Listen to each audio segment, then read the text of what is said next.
गैरकानूनी गतिविधियों में शामिल पॉपुलर फ्रंट ऑफ इंडिया यानी पीएफआई पर 5 साल का बैन लगा दिया गया है। हाल ही में एनआईए और कई राज्यों की पुलिस और एजेंसियों ने पीएफआई के ठिकानों पर छापेमारी की थी और सैकड़ों गिरफ्तारियां भी की। कई राज्यों ने पीएफआई पर प्रतिबंध लगाने की बात की थी, जिसमें उत्तर प्रदेश सबसे आगे था।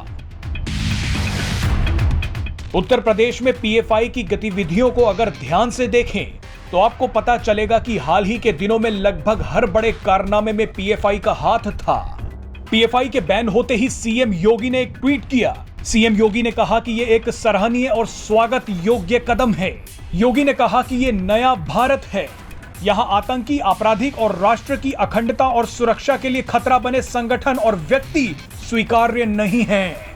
आपको याद दिला दें कि उत्तर प्रदेश के हाथरस कांड के बाद मचे बवाल में पीएफआई के हाथ होने की सूचना मिली थी। इसके अलावा हिजाब कांड हो या फिर ज्ञानवापी मस्जिद मामले में कोर्ट का फैसला, पीएफआई ने इन मामलों को भड़काने की कोशिश की।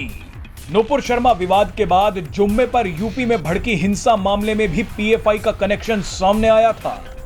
सीएए प्रोटेस्ट और किसान आंदोलन के समय भी पीएफआई ने यूपी में जमकर उत्पात मचाया। यूपी में पीएफआई की जड़ें काफी गहरी हैं। यूपी सरकार ने 2019 में ही पीएफआई पर प्रतिबंध लगाने की सिफारिश कर दी थी। अब इन सभी के बीच सीएम योगी का एक बयान फिर जिंदा हो गया है। इस बयान में सीएम योगी ने बता दिया था कि पीएफआई का क्या अंजाम होने वाला है। जो लोग कल तक सीमी के आह्वान पर, पीएफआई के आह्वान पर जगह जगह आगजनी की घटनाओं को अंजाम दे रहे थे, आज उनको लगने लग गया कि अब अवैध रूप से बनाई गई प्रॉपर्टी जब्त हो गई, तो वे लोग तो दुम दबा करके बैठ गए। अब अपनी महिलाओं को और बच्चों को आगे करके जगह जगह माहौल खराब करने का प्रयास कर रहे हैं।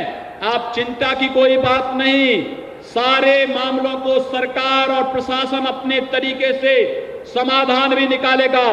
आंदोलन और अपनी बात को रखने का अधिकार प्रत्येक को है, लेकिन इसके नाम पर उपद्रव और देशद्रोही कृत्य करने की छूट किसी को नहीं होगी।